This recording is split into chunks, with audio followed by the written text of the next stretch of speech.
Podcast Anacom. Neste espaço falamos de temas relevantes para os consumidores. Deixamos dicas sobre como resolver os seus problemas com as comunicações e damos a conhecer a atividade da Anacom. Podcast Anacom.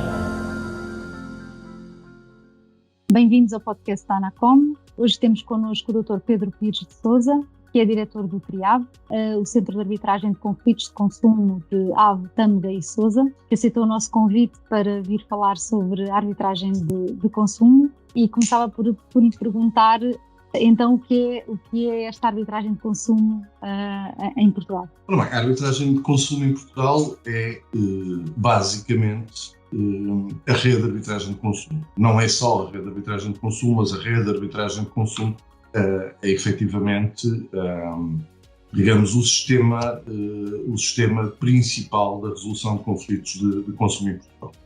A rede de arbitragem de consumo é um sistema previsto na lei, especialmente vocacionado para a resolução de conflitos de consumo, naturalmente. Este sistema integra os centros de arbitragem de conflitos de consumo, que são entidades especificamente autorizadas pelo Ministério da Justiça para proceder à resolução deste tipo de conflitos, e é coordenada e supervisionada pela Direção-Geral do Consumidor e pela Direção-Geral da Política de Justiça. O sistema tem ainda a particularidade, no âmbito da conflitualidade relativa a serviços públicos essenciais, de ser também apoiado financeiramente e monitorizado, nos termos dos protocolos celebrados, pelas respectivas entidades reguladoras setoriais, nomeadamente pela Anacom, no que respeita às comunicações eletrónicas e aos serviços postais. Uma das primeiras vantagens que este sistema tem é, logo, ser obrigatório para as empresas que prestam serviços e que fornecem bens aos consumidores. Sim, sem dúvida. No caso do conflito de consumo, respeitar a serviços públicos essenciais, mais precisamente a prestação de comunicações eletrónicas, o fornecimento de energia elétrica, de gás, de água, os serviços de saneamento e de recolha de lixo, bem assim como os serviços postais e os transportes, são estes 8 serviços públicos essenciais, nos termos da lei, existe uma obrigatoriedade por parte das empresas, caso o consumidor apresente um processo, uma chamada reclamação nos centros de arbitragem de conflitos de consumo, de sujeitarem o conflito à decisão dos tribunais arbitrais dos centros. É chamada arbitragem necessária. E as sentenças de um tribunal arbitral de consumo têm precisamente o mesmíssimo valor de uma decisão de um tribunal judicial. Ou seja, desde que em 2011 foi legalmente introduzida a arbitragem necessária nos serviços essenciais, neste tipo de conflitualidade, e portanto nas comunicações eletrónicas e nos serviços postais, este tipo de entidades funciona na prática como verdadeiros tribunais de consumo. Quais os tipos de bens e serviços que originam mais problemas na rede de arbitragem de consumo? Decididamente, os serviços públicos essenciais, e dentro deste, as comunicações eletrónicas.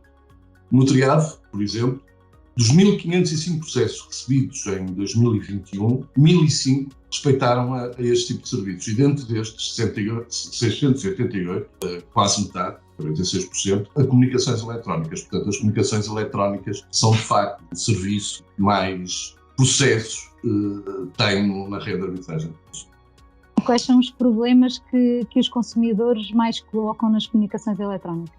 São vários, desde logo penalizações indevidas ou desproporcionadas por quebra do período de fidelização ou do alegado período de fidelização, porque muitas vezes é um alegado período de fidelização, no fundo, a prestação defeituosa do serviço, faturação injustificada, falta de informação essencial quando da contratação do serviço. São basicamente, há outros naturalmente, mas são basicamente esses a maioria dos problemas que originam mais processos na rede. Ou pelo menos, neste caso aqui no TRIAV, mas creio que é transversal a todos os centros de arbitragem de conflitos de consumo. Então, voltando aqui um bocadinho ao princípio e pensando aqui no lado mais operacional para os consumidores. O consumidor tem um conflito de consumo com uma empresa prestadora de serviços de comunicações eletrónicas, não conseguiu resolver esse problema com o seu operador. O que é que ele deve fazer? De facto, antes de mais, e tal como referiu, quando um consumidor tem um conflito, por exemplo, no âmbito das comunicações eletrónicas, a primeira coisa que deve tentar fazer é tentar resolver o conflito diretamente com a empresa antes de recorrer ao sistema. Não conseguindo, aí deverá apresentar um processo, a chamada reclamação. A meu ver, indevidamente, porque se confunde um bocadinho com as reclamações do livro de reclamações e não é bem a mesma coisa. Portanto, deverá apresentar um processo num centro de arbitragem de conflitos de consumo. Deve começar por apurar qual é o centro de arbitragem de conflitos de consumo competente na sua área de residência, supondo que o contrato foi celebrado na área de residência ou realizado à distância, e apresentar o processo por via eletrónica no site do centro de arbitragem. Porque desde 2015 os centros de arbitragem de conflitos de consumo estão obrigados a facultar a apresentação de processos eletrónicos. Se por acaso se tratar de um consumidor que não use novas tecnologias, deverá dirigir-se presencialmente a um centro de arbitragem. Poderá até nem ser o centro de arbitragem competente, mas o centro de arbitragem mais próximo, porque depois o processo será enviado para aquele que tenha competência para tramitar o processo, ou então ao SIAC, a área de residência, se ele existir, e se tiver uma cooperação com o centro de arbitragem no sentido de encaminhar para a rede os processos que os consumidores apresentem. No caso do TRIAV, nós temos definido essa cooperação com essa funcionalidade de encaminhamento de processos com quase todos os SIAC da nossa área territorial, ou, em último recurso, naturalmente, utilizar o serviço postal para apresentar o processo, ou seja, a chamada reclamação. Quando o centro de arbitragem recebe o processo, quais são os procedimentos utilizados para resolver o conflito? Entrando um processo num centro de arbitragem, o primeiro procedimento e a primeira fase é a chamada mediação. O processo é distribuído a um jurista e a chamada reclamação, que o consumidor fez, tem que ter um pedido definido, daí a diferença até em relação às reclamações do livro de reclamações, tem que ter um pedido definido, tem que saber o que é que o consumidor pretende, tal como um processo no Tribunal Judicial, só de uma forma muito mais simplificada, muito mais light. Portanto, tem que ter um pedido definido e essa reclamação será enviada à empresa reclamada. Por regra, este procedimento é efetuado à distância. Poderá haver aqui vários contactos, naturalmente, entre os juristas e as partes, nomeadamente a nível de envio de comunicações, e conseguimos um acordo, no qual tem que resultar, naturalmente, prova escrita, que seja naturalmente, ou na maior parte das vezes, a prova escrita baseada em e-mails trocados, o processo será arquivado. Não se conseguir, o processo seguirá para a fase seguinte, que é a fase de conciliação-arbitragem, que tem mais 2 procedimentos.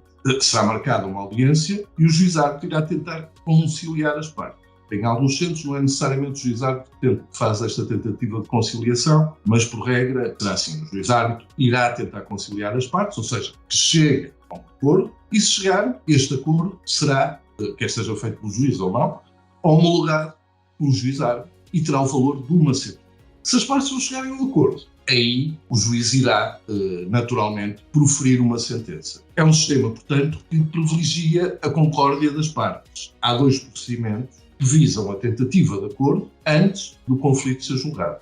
Portanto, aqui é um sistema que privilegia o acordo entre o reclamante e a reclamada. No caso das comunicações eletrónicas, a esmagadora maioria dos processos são precisamente resolvidos nesta fase inicial, ou seja, por mediação, em qualquer dos centros da rede de arbitragem de consumo.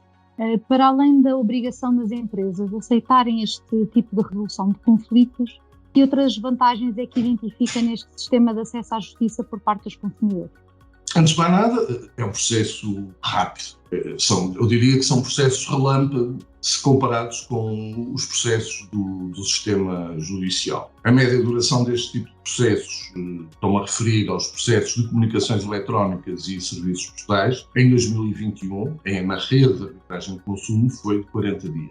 Portanto, uma média baixa. Sendo que no caso particular das comunicações eletrónicas, ou seja, se retirarmos desta média os processos de serviços postais, que são normalmente mais demorados porque se resolvem, a maior parte das vezes, em arbitragem, a média ainda é mais reduzida, portanto, nas comunicações eletrónicas do que estes 40 dias a começou a referir. Depois, é um sistema eficaz, porque a esmagadora maioria dos processos é resolvida. Basicamente, só se o consumidor desistir ou existir algum problema relativamente à competência do tribunal para tramitar aquele processo, porque a esmagadora maioria dos processos é necessariamente resolvida, considerando a arbitragem necessária do que já falei. O facto das empresas estarem obrigadas. É gratuito, não existe, nos serviços licenciais, não existe a cobrança de quaisquer taxas ou custas em qualquer centro da rede de arbitragem de consumo e é tendencialmente próximo, dada a existência de vários centros regionais que têm uma grande proximidade física com os utentes e isto é bastante importante no que aos conflitos de consumo respeita. E, basicamente, creio que são estas as vantagens do sistema, as grandes vantagens do sistema da rede de arbitragem, do sistema de resolução de conflitos de consumo da rede de arbitragem. A rapidez na resolução deste tipo de conflitos é muito importante para os consumidores. Sem dúvida, naturalmente. Precisamente por nos estarmos a referir a conflitos que têm por base contratos do nosso cotidiano, do nosso dia-a-dia. Ninguém deve ficar à espera de 1 ano ou 2 para que um juiz decida que um consumidor tem direito a rescindir um contrato precisamente com essa duração. Estamos a falar, por exemplo, dos períodos de fidelização. Ou que não tem de pagar qualquer quantia que lhe é exigida, estar tanto tempo à espera. E o mesmo siga da empresa. Pode ser uma situação em que ela tem todo o direito em estar a exigir uma determinada quantia ao consumidor e, portanto, também não deve, como é óbvio, estar à espera muito tempo que seja decidido o conflito. Na sua opinião, se não existissem centros de arbitragem de conflitos de consumo, como o TRIAV, os consumidores conseguiriam efetivar os seus direitos no âmbito da prestação de serviços de comunicações eletrónicas e serviços postais? De uma forma absoluta, não conseguiria. De facto, tirando os tribunais judiciais, que não são meio apto para a resolução da maioria deste tipo de conflitos, pela sua morosidade, pelo seu custo, são de todo o meio apto para, de facto, dirimirem este tipo de conflitos. Os centros de arbitragem de conflitos de consumo são as únicas entidades neste âmbito em que o consumidor tem a garantia que o seu conflito vai ser resolvido. Porque, como referi, no que aos serviços públicos essenciais respeita, funcionam na prática como verdadeiros tribunais de consumo. Aliás, a rede de arbitragem de consumo, que foi legalmente consagrada em 2015, é hoje o sistema especialmente vocacionado, como eu disse, tanto em termos práticos como legais, para a resolução de conflitos de consumo. De resto, os centros de arbitragem de conflitos de consumo, sendo na prática verdadeiros tribunais de consumo, para além da resolução dos conflitos individuais dos consumidores, têm também um certo caráter pedagógico relativamente a comportamentos juridicamente menos aceitáveis por parte de algumas empresas, por vezes, atendendo ao teor de algumas decisões arbitrais que vão ser proferidas, acabam por os alterar. Portanto, recorrendo à rede de arbitragem de consumo, os consumidores não apenas resolvem individualmente os seus conflitos de consumo, como podem também, eventualmente, contribuir de forma indireta para melhorar a conduta das empresas e evitar mesmo práticas comerciais abusivas. Obrigada, Dr. Pedro Pires de Sousa. Resta-me agradecer a disponibilidade para estar no podcast da ANACOM. Esta informação está disponível no portal do consumidor da ANACOM, em www.anacom-consumidor.pt. Obrigada.